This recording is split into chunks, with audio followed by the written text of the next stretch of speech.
এক হুজুর ওয়াজ করতেছে, মক্কায় গেলাম মদিনায় গেলাম রে,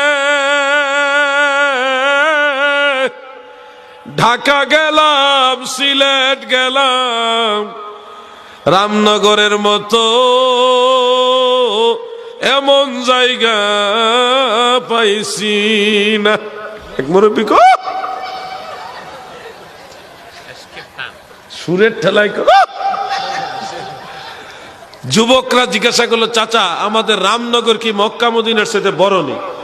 এবার চাচার জ্ঞান এসে, কি কস, কোথায় মক্কা মদিনার কোথায় রামনগর, বেয়াদব, কিসের সাথে কি তুলনা দেশ?